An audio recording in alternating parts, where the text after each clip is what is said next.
March 15, 2019. Frank Garrison had been searching for his daughter for 23 years. The horse chained to the oak tree was about to end that search forever. The thoroughbred was 3 days from death when Frank found her, ribs showing, eyes hollow. But it was the brand on her flank that stopped his heart cold, a twisted serpent he'd seen only once before. The night Sarah disappeared, with his own name carved into the metal.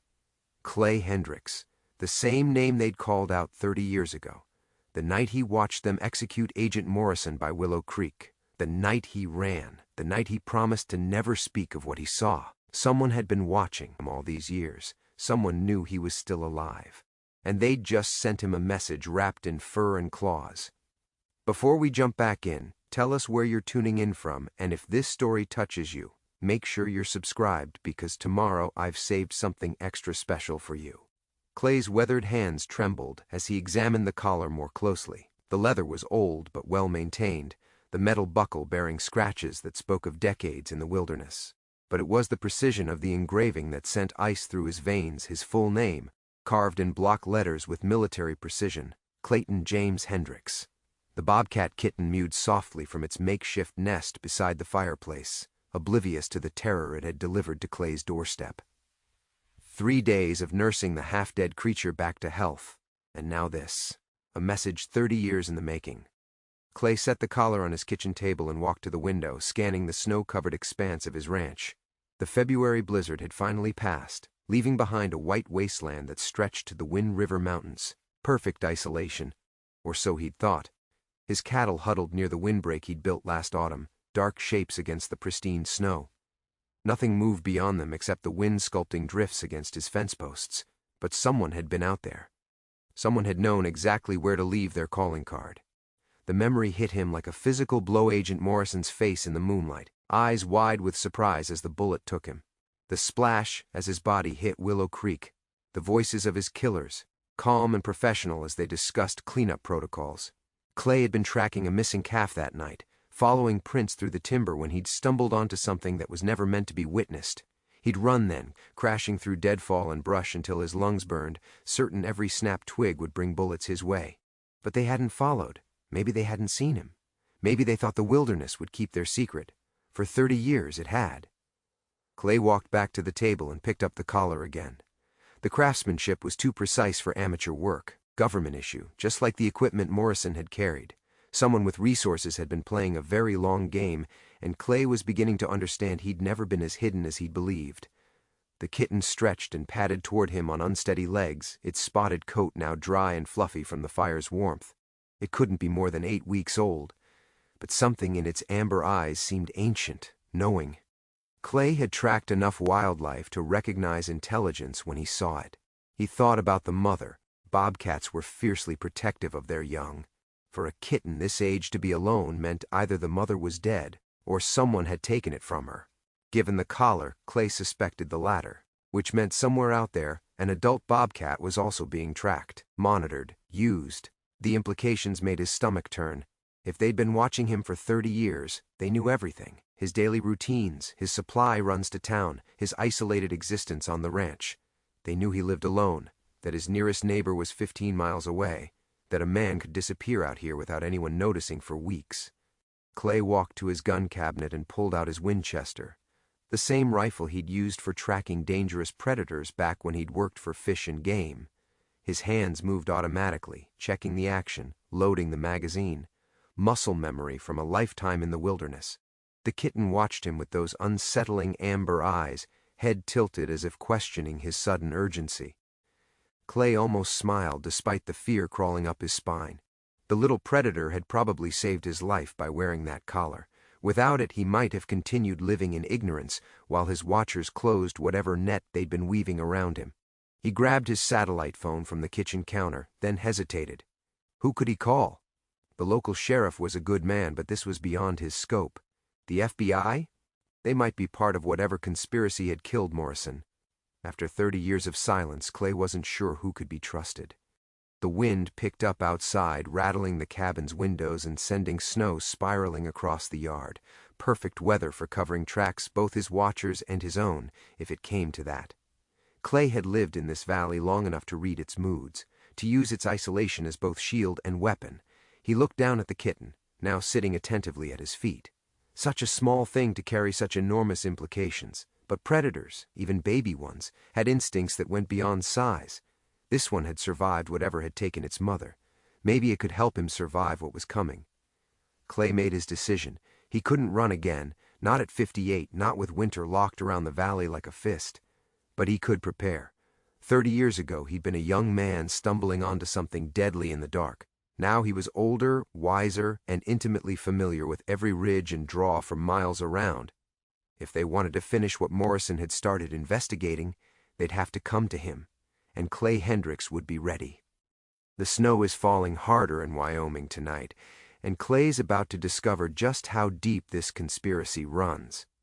Hit that subscribe button because tomorrow we're going back 30 years to the night that changed everything, and you won't believe what Agent Morrison was really investigating in those woods. The Bobcat kitten had fallen asleep by the fire, tiny sides rising and falling with the deep rhythm of the truly exhausted. Clay found himself studying its peaceful face, noting the delicate whiskers and the way its spotted ears twitched at dream sounds only it could hear. 3 days ago he'd thought saving this creature was the most complicated thing he'd faced this winter. Now it seemed like the simplest decision he'd made in decades. Clay walked to the kitchen and put coffee on, a ritual that had anchored his mornings for more years than he cared to count. The familiar sounds water gurgling through the percolator, the soft hiss of gas flames should have been comforting. Instead, they felt like noise that might mask approaching footsteps. Through the kitchen window, he could see the old barn where he kept his winter hay. Sarah used to joke that he loved that barn more than the house, spending hours there mending tack and maintaining equipment. Sarah. The thought of her hit him like it always did, sudden and sharp, even after all these years. She'd been gone 8 years now, cancer taking her piece by piece until nothing remained but memories scattered through every corner of this place. The coffee mug she'd favored still sat in the cupboard, blue ceramic with a chip on the handle she'd refused to let him throw away. The rocking chair by the window where she'd sat mornings, watching the sunrise paint the mountains gold and pink. Her herb garden, now buried under snow, but come spring it would bloom wild and untended oregano and thyme and the rosemary she'd sworn would survive Wyoming winters if you just believed in it hard enough. Clay poured himself coffee and settled into his chair at the kitchen table, the collar sitting between him and his steaming mug like evidence of crimes he couldn't yet name. Sarah would have known what to do. She'd always been the practical one, the problem solver. When Clay had returned from that terrible night 30 years ago, shaking and wild-eyed with what he'd witnessed, she hadn't asked questions. She'd simply held him while he trembled, then helped him pack their few belongings and leave fish and game behind forever. Sometimes a man sees things that ain't his burden to carry, she'd said, watching him struggle with the decision to stay silent. But sometimes the burden of speaking is heavier than the burden of keeping quiet. She'd never pushed for details, never made him feel like a coward for choosing silence over justice. They'd used their savings to buy this ranch, built a life in the valley's isolation where the only sounds were wind and cattle and the distant cry of hawks. For 22 years it had felt like sanctuary. The kitten stirred by the fire, opening amber eyes to fix Clay with that unnerving stare. Such an ordinary creature to carry such extraordinary implications. Clay wondered about its mother again, whether she was still alive, still wearing a collar somewhere in these mountains, whether she'd been bred specifically for this purpose, or if the tracking was something that came later. The thought of systematic breeding made his skin crawl. How long had they been watching? How many animals carried his name through the wilderness, reporting his movements to handlers he'd never seen? The paranoia he'd thought he'd conquered years ago came flooding back, bringing with it the familiar weight of hypervigilance. Clay stood and walked to Sarah's rocking chair, settling his large frame into wood worn smooth by her presence. From here he could see most of his property, the barn, the cattle gathered around their feed, the long driveway that wound through timber before connecting to the county road. In summer, wild lupine and Indian paintbrush turned the meadows into something from a postcard. Now everything lay dormant under snow, waiting for spring's permission to live again. He'd chosen this view deliberately when they'd built the house, positioning windows to provide clear sight lines across the valley floor. Old habits from his tracking days, when knowing your surroundings could mean the difference between coming home and becoming something the wilderness claimed forever. Sarah had understood, even helped him design the layout for maximum visibility. "You can watch all you want," she'd said, "but you gotta promise me you'll also live. No point in being safe if you forget how to be happy." For 22 years he'd managed both. Now happiness felt like a luxury he might not be able to afford much longer. The coffee had grown cold in his hands. Clay set the mug aside and reached for the collar again, running his thumb over the engraved letters.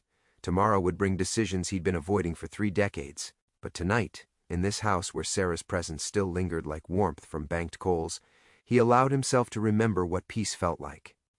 The kitten stretched and padded toward him, amber eyes reflecting firelight like twin flames in the gathering dusk. Clay's blood turned to ice water. The device sat on his kitchen counter, silent for months at a stretch except for his weekly check-ins with the feed store. Now its shrill electronic cry cut through the cabin's warmth like a blade, each ring seeming to echo off the log walls with increasing urgency. He stared at the phone, paralyzed. 3 rings. 4. The Bobcat kitten lifted its head from where it had been approaching his chair, amber eyes alert to the sudden tension radiating from Clay's body. 5 rings. 6. On the 7th ring, Clay's hand moved almost without conscious thought, muscle memory from decades of answering calls in the wilderness where communication could mean the difference between rescue and death. He lifted the handset, thumb hovering over the answer button as his heart hammered against his ribs. "Hello?" His voice came out rougher than intended. Silence stretched across the line, filled only with the faint hiss of satellite static. Then a voice Clay hadn't heard in 30 years spoke his name. "Hello, Clayton." The world tilted. Agent Morrison's voice, impossible and clear, speaking from beyond the grave with the same measured tone Clay remembered from their brief encounters at Fish and Game headquarters. The same voice he'd heard cry out in surprise and pain that terrible night by Willow Creek. "That's not possible." The words fell from Clay's lips before he could stop them. A low chuckle, disturbingly familiar. "A lot of things aren't possible, Clayton. Dead men walking, bobcats wearing 30-year-old collars, witnesses who think they can hide in plain sight forever." Clay's legs gave out. He sank into the nearest kitchen chair, the collar sliding across the table's surface as his trembling hand knocked it aside. The kitten padded closer, sensing distress with predator intuition. "Morrison died that night. I saw you take the bullet. I saw you hit the water. You saw what you needed to see, what we needed you to see." The voice carried a hint of amusement that made Clay's stomach clench. "Did you really think it was coincidence, Clayton? A wildlife tracker stumbling onto a federal operation in the middle of nowhere? You were always supposed to be there. We just didn't expect you to run." The implications crashed over Clay like an avalanche. "You used me. We tried to recruit you. There's a difference." Morrison's tone shifted, becoming almost conversational. "You had a reputation for keeping your mouth shut, for understanding the wilderness better than anyone in 3 states. We needed someone with those skills, someone who could move through the backcountry without raising suspicions." Clay closed his eyes, but the darkness only amplified the voice on the line. "The operation that night was never about wildlife conservation. You figured that out, or we hoped you would. Agent Morrison was getting too curious about funding sources, asking uncomfortable questions about breeding programs and long-term surveillance protocols. So Agent Morrison had to die, publicly and believably." "Who are you?" Clay's voice barely rose above a whisper. "I'm who Morrison became when Morrison was no longer useful. New identity, new mission parameters, same commitment to protecting national security interests. We've been watching you for 3 decades, Clayton, waiting to see if you'd develop the same inconvenient curiosity that killed my previous identity." The cabin felt smaller now, walls pressing inward as the full scope of his situation became clear. Clay looked toward the windows, imagining surveillance equipment trained on his home from hidden positions in the timber. How long had they been out there? How close? The kitten was a test. It wasn't a question, a message. "We wanted you to understand the scope of our capabilities. Breeding programs spanning generations, tracking networks that extend far beyond what you witnessed 30 years ago. The collar was meant to remind you of old promises, old silences." Clay thought of Sarah, of the life they'd built in this valley, believing themselves safe. "What do you want?" "The same thing we wanted 30 years ago. Your cooperation, your skills, your silence about certain activities that serve the greater good." Morrison paused and Clay heard papers shuffling in the background. "You're 58 years old, Clayton, alone, isolated, vulnerable, but you're still one of the best trackers in the Mountain West. We have work that requires those specific talents." "And if I refuse?" The silence stretched long enough that Clay wondered if the connection had been lost. When Morrison spoke again, his voice carried the chill of winter wind through dead trees. "The kitten was a message, Clayton. Next time we might not be so subtle." The line went dead. Clay sat motionless, listening to satellite static fade into silence. The collar lay on the table before him, no longer mysterious but terrifying in its simplicity. A calling card, a warning, a promise of what came next if he chose wrong. The Bobcat kitten jumped into his lap, purring against his chest as if sensing his need for something alive and warm in a world that had suddenly become much colder. The kitten's purr vibrated against his chest, a steady rumble that should have been comforting but only emphasized the tremor running through his body. 20 minutes had passed since Morrison, or whoever was using Morrison's voice, had hung up, and Clay still felt like he was drowning in the implications of that conversation. He set the kitten gently on the floor and walked to the kitchen sink, gripping the porcelain edge until his knuckles went white. Through the window, the Wyoming wilderness stretched endlessly in all directions, no longer sanctuary, but a maze of potential hiding spots for watchers he couldn't see. Every shadow between the trees could conceal surveillance equipment. Every ridge could hide a sniper's nest. "Get it together," he muttered to his reflection in the darkened glass. "You're letting them win already." But even as he said it, Clay knew the fear had already taken root. It spread through his chest like poison, the same paralyzing terror that had driven him from the forest 30 years ago. He'd spent 3 decades convincing himself he'd escaped, built a safe life, protected the people he loved. Now that illusion lay shattered at his feet like broken glass. The satellite phone sat silent on the counter, but Clay found himself staring at it as if it might ring again at any moment. Part of him wanted it to. Part of him needed answers to questions that multiplied faster than he could form them. But a larger part, the part that remembered Sarah's gentle wisdom about burdens too heavy to carry, wanted to throw the device into the fire and pretend tonight had never happened. Clay forced himself to move, to think. If they'd been watching for 30 years, they knew his patterns, his weaknesses, his isolation. They'd chosen their moment carefully deep winter, when the valley was cut off by snow, when help was days away even if he could figure out who to trust. The kitten hadn't been random chance. Nothing about this was random. He walked to Sarah's rocking chair and sank into it, the familiar creak of wood offering a fragment of comfort in the chaos. From here he could see the barn where his truck sat, the vehicle that represented his only realistic escape route. But where could he go that they hadn't already mapped? Who could he call that wasn't potentially compromised? The memory of Sheriff Hayes flickered through his mind. Tom Hayes had been a friend for 15 years, a good man who understood the balance between law and survival that governed life in remote Wyoming. But if Clay's watchers had government resources, they'd know about Hayes. They might have already reached him, warned him that Clay Hendricks was dangerous, unstable, a threat to national security. The thought of Tom turning against him sent fresh waves of paranoia through Clay's system. How many of his relationships had been influenced by outside forces? Mrs. Patterson at the feed store, who always seemed genuinely glad to see him, was her friendliness natural, or had someone encouraged her to keep tabs on the hermit rancher? Dr. Williams in town, who'd treated Sarah through her final illness, had their conversations been reported back to handlers in distant offices? Clay pressed his palms against his eyes, trying to stop the spiral of suspicion. This was how they won, by turning trust into a weapon against itself. Sarah had warned him about this trap years ago, when the nightmares first started and he'd questioned every stranger's glance, every unexpected visitor. "You can't live thinking everyone's an enemy," she'd said. "That's not living at all. That's just waiting to die." But Sarah hadn't known the full truth. Clay had never told her about Morrison, about the conversation he'd overheard before the gunshot, about the files he'd glimpsed in the federal agent's truck. He'd protected her with silence, and maybe that silence had protected them both. For a while, the kitten approached his chair again, moving with the cautious grace of a wild predator despite its obvious comfort in his presence. Clay watched it settle near his feet, amber eyes reflecting the firelight with an intelligence that seemed almost human. Such a small creature to carry such enormous weight. But then, Clay himself was just one aging rancher against what appeared to be a decades-long government operation. Size had never been the determining factor in survival. A new sound cut through the cabin's stillness, the distant rumble of an engine on the county road.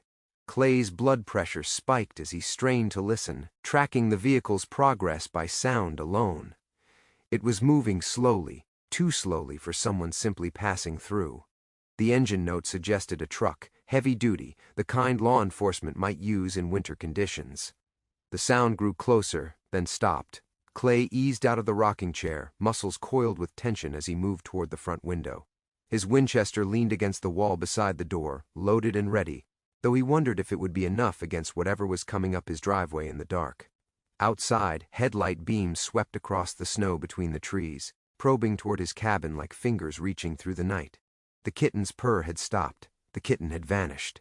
Clay caught a glimpse of striped fur disappearing beneath the couch, wild instincts overriding its brief domestication. Smart animal. Clay wished he could follow its example, find some dark corner to hide until the danger passed.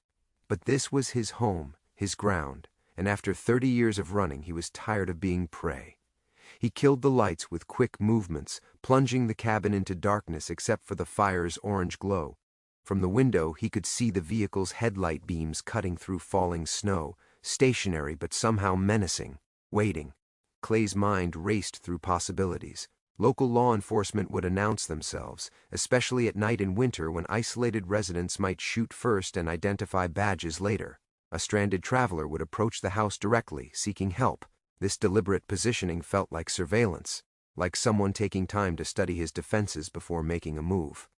The satellite phone's ring shattered the silence again.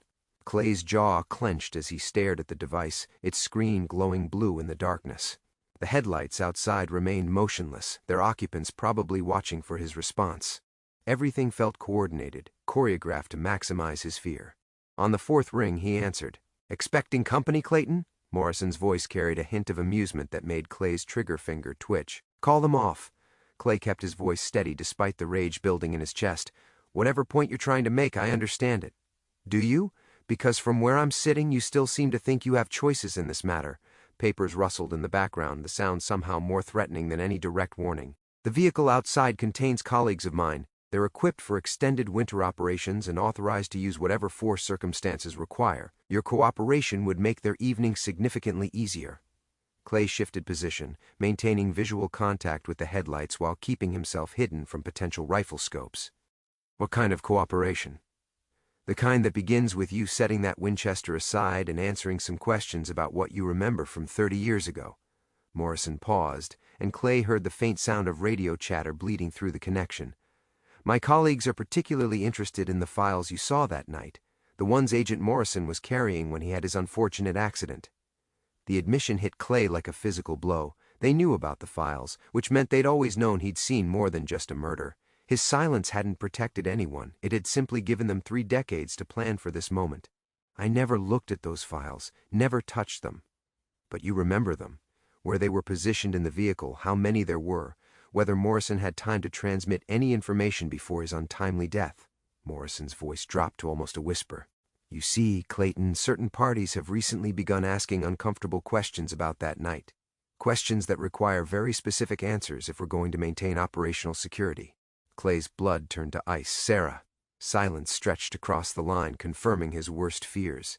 Somehow, someone had connected Sarah to that night, traced their sudden departure from Fish and Game to the murder by Willow Creek. The cancer that killed her 8 years ago, had it really been natural? Or had she paid the price for his silence long after he thought the danger had passed? "Your wife was remarkably resistant to certain medications during her final hospitalization," Morrison said softly.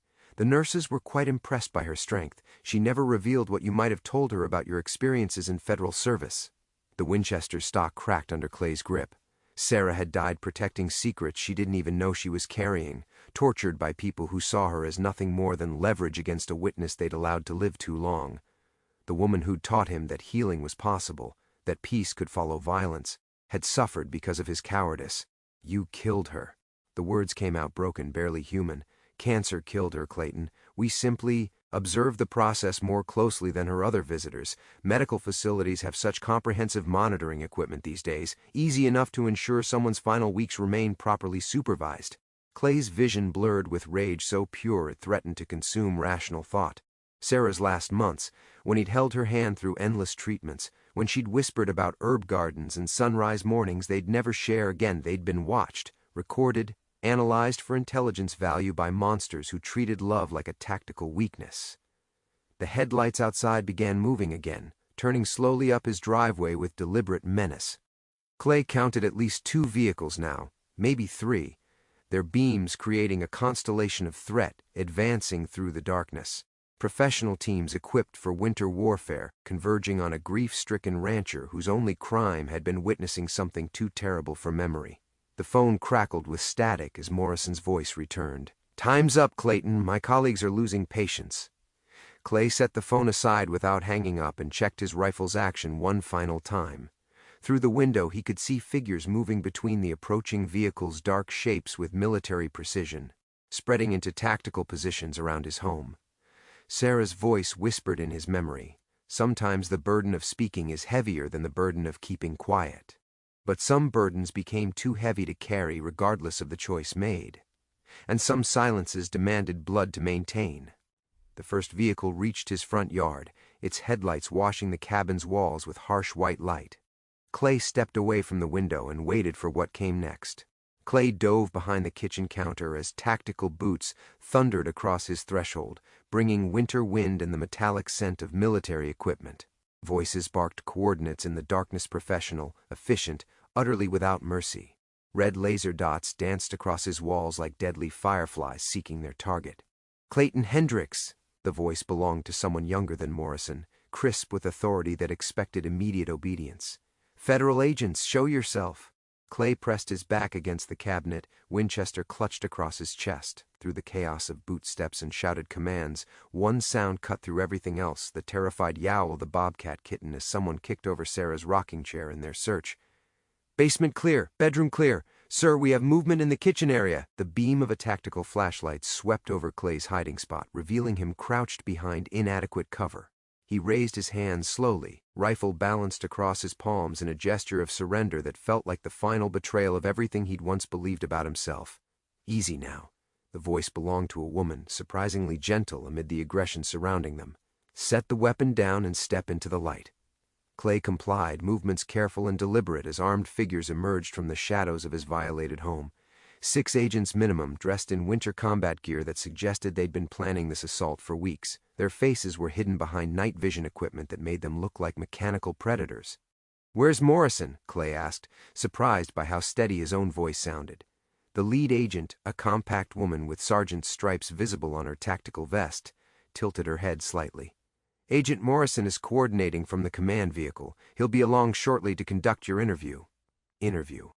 The euphemism would have been laughable if not for the weapons trained on his chest. Clay's eyes swept the cabin, cataloging the damage.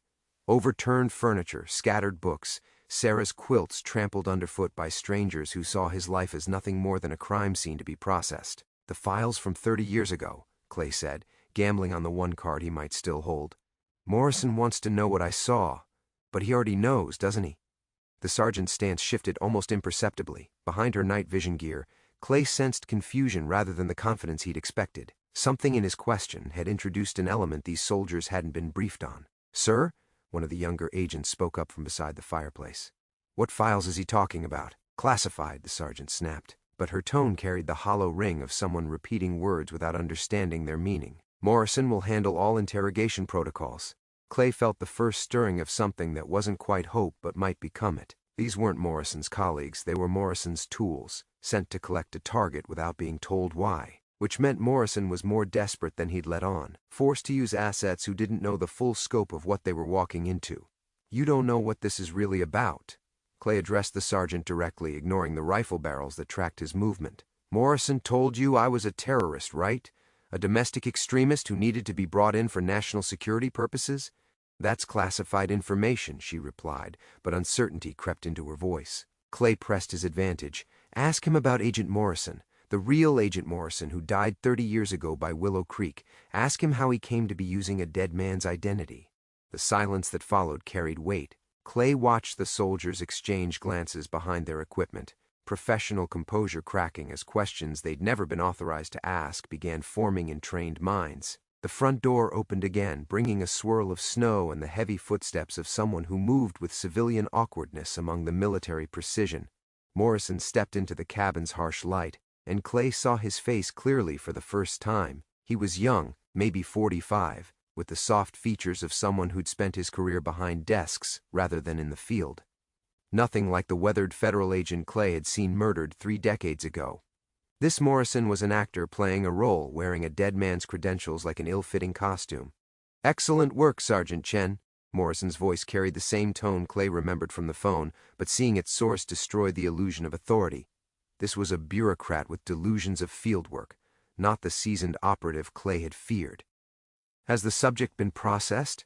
"Sir," Sergeant Chen said carefully, "the subject was asking about classified files. He also made reference to the original Agent Morrison's death. Should these statements be included in the mission report?" Morrison's face went through a series of expressions: annoyance, calculation, and finally something that looked like panic poorly disguised as authority. "Those are matters above your clearance level, Sergeant. Simply follow your original orders." But Clay could see the damage was done. Chen was a professional soldier, trained to recognize threats and assess tactical situations, and Morrison's evasion had just confirmed that she and her team were operating with incomplete intelligence in a situation that was far more complex than their briefing had indicated. "Actually," Morrison continued with obvious forced casualness, "this is really just a simple domestic matter involving an unstable individual who's been making threatening phone calls about government officials." The lie hung in the air like smoke, transparent and choking. "Sir," Chen said, her voice carrying the careful neutrality of someone walking through a minefield, "our mission brief indicated a high-priority domestic terrorist with classified intelligence connections. These statements suggest operational complexities that weren't included in our briefing materials." Morrison's face flushed red above his tactical vest. "Sergeant, you're overstepping your—" "Actually," Clay interrupted, sensing the fracture lines spreading through Morrison's authority, "why don't you tell them about the breeding program, the one that's been using Bobcats to monitor my location for 3 decades? The temperature in the cabin seemed to drop 10 degrees. Morrison's mouth opened and closed without sound while the tactical team exchanged glances that needed no translation. Even with their faces hidden behind night vision equipment, Clay could feel their growing unease. "Breeding program?" Chen's voice had taken on the flat tone of someone whose operational parameters had just exploded into incoherence. "Sir, what breeding program?" Morrison waved a dismissive hand, but sweat beaded on his forehead. The Bobcat approached without fear, allowing her to examine the collar while her team maintained their positions around the room. "Serial numbers," she announced, her voice hollow with growing comprehension. "Federal Wildlife Management Codes. This collar is at least 20 years old, but the animal can't be more than 6 months. Morrison's face had gone white. "Sergeant, that's clearly just a coincidence. Wildlife tracking happens all the time with the prisoner's name engraved inside?" Chen's question landed like a physical blow. She'd found Clay's inscription, the personal touch that connected him directly to an impossible animal wearing decades-old federal equipment. The tactical team's discipline began to fray. Clay watched hardened soldiers struggle with information that contradicted everything they'd been told about their mission. Chen rose slowly from beside the kitten, her movements deliberate and controlled in the way of someone fighting to maintain professional composure while their worldview collapsed. "Sir," she said, addressing Morrison with the careful respect military protocol demanded, "I need you to explain how a domestic terrorist came to be connected with what appears to be an ongoing federal wildlife monitoring operation." Morrison opened his mouth to respond, then seemed to realize that every word would dig him deeper into the hole he'd created. Clay watched the man's face cycle through emotions: panic, calculation, desperation, as he searched for an explanation that would restore his crumbling authority.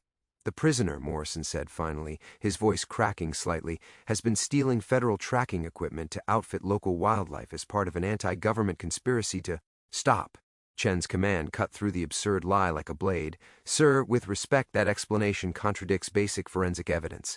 This collar shows decades of weathering consistent with extended field deployment. The engraving is original to the manufacturing process, not a recent addition." Clay felt something shift in his chest. Not hope exactly, but the first loosening of despair that had gripped him since Morrison's initial phone call. These soldiers were good people caught in someone else's web of lies, and their training was beginning to override their orders as the situation's true complexity revealed itself. Morrison's hand moved toward his own weapon, and Clay saw Chen track the motion with predatory awareness. The fake agent was cornered now, his carefully constructed deception unraveling in front of witnesses he couldn't control. Desperate men made dangerous choices, especially when they had nothing left to lose. The truth, Clay said quietly, addressing Chen directly, is that Agent Morrison, the real Morrison, was murdered 30 years ago for trying to expose a black-budget operation involving wildlife surveillance and human monitoring. Your Morrison is someone else entirely, using a dead man's credentials to clean up loose ends that have stayed buried too long. The words fell into absolute silence. Clay could hear wind howling through his shattered door, the soft breathing of armed soldiers processing impossible information, and underneath it all, the gentle purr of a bobcat kitten that carried 30 years of secrets in its innocent presence. Morrison's hand closed around his pistol grip. Morrison froze, his fingers still wrapped around his pistol grip, eyes darting between the tactical team that had suddenly become his captors rather than his allies. The transformation was complete now. Whatever authority he'd commanded through lies and stolen credentials had evaporated the moment Chen's training overcame her orders. "You don't understand," Morrison said, his voice rising toward panic. "This operation has been authorized at the highest levels. There are national security implications that... Then you won't mind waiting while I contact my actual chain of command for verification." Chen's tone carried the deadly calm of a professional soldier who discovered she'd been deployed under false pretenses. "Rodriguez, secure the prisoner's weapon. Martinez, establish communication with base command."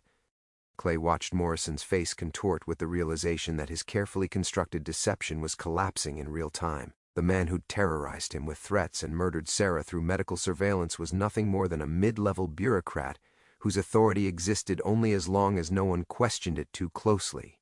"You have no idea what you're interfering with," Morrison snarled, abandoning his pretense of calm authority. "The people I work for don't leave loose ends. They don't forgive operational failures. If you compromise this mission..." "What mission?" Chen demanded. "Because the mission I was briefed on doesn't include 30-year-old wildlife surveillance conspiracies or murdered federal agents, so either my commanding officer lied to me or you did." Morrison's hand twitched toward his weapon again, and this time Clay moved without conscious thought. 30 years of suppressed rage and grief exploded into motion as he lunged forward, tackling Morrison before the man could draw. They crashed into the overturned coffee table, Morrison's soft bureaucrat's body offering no resistance to Clay's rancher-hardened strength. "You killed her," Clay growled, pinning Morrison to the floor while Chen's team held their positions with professional discipline. "Sarah never even knew why you were watching her. She died protecting secrets I never told her." Morrison struggled beneath him, gasping for breath that smelled of desperation and lies. She was leverage, insurance to keep you quiet. We never meant for the cancer to..." "To what?" Clay's voice dropped to a whisper that carried more menace than any shout. "To kill her? You think watching someone die slowly is somehow more humane than putting a bullet in their head?" The cabin fell silent except for Morrison's labored breathing and the soft patting of the bobcat kitten as it approached the two men on the floor. Clay felt the animal brush against his leg, a reminder of innocence caught in the crossfire of human corruption. Chen knelt beside them, her weapon trained on Morrison with unwavering precision. "Mr. Hendricks, I need you to step back. Let us handle this." Clay looked up at her, this young soldier whose training had saved them all from becoming accomplices to whatever Morrison represented. "Will you handle it, I mean? Or will this just disappear into classified files like everything else?" "I don't know," Chen said, and her honesty cut through the cabin's tension like fresh air through smoke. "But I know we're not going to murder American citizens on the word of someone using a dead man's credentials." Morrison tried to speak, blood trickling from his lip where it had struck the table's edge. "You're all dead. The program has resources you can't imagine. Connections that reach..." "What program?" Chen's question landed with the weight of genuine authority, not the borrowed kind Morrison had been wielding. "What's the name of this operation? Who authorized it? Where's the oversight documentation?" Each question struck Morrison like a physical blow, revealing the fundamental weakness at the heart of his position. Whatever conspiracy had murdered the real Agent Morrison and tormented Clay for 3 decades, it existed in shadows that couldn't survive direct examination by honest soldiers asking legitimate questions. Clay released his grip on Morrison's jacket and stood slowly, his body aching from the brief struggle. Through the broken door, he could see the tactical team's vehicles, their headlights illuminating falling snow that covered everything in pristine white. Clean, peaceful, nothing like the corruption that had just been dragged into the light. The bobcat kitten mewed softly, and Clay bent to pick it up. The animal settled against his chest with perfect trust, its purr vibrating against his heart like forgiveness made audible. Sarah's voice whispered in his memory. Sometimes healing starts with speaking the truth, no matter how much it hurts.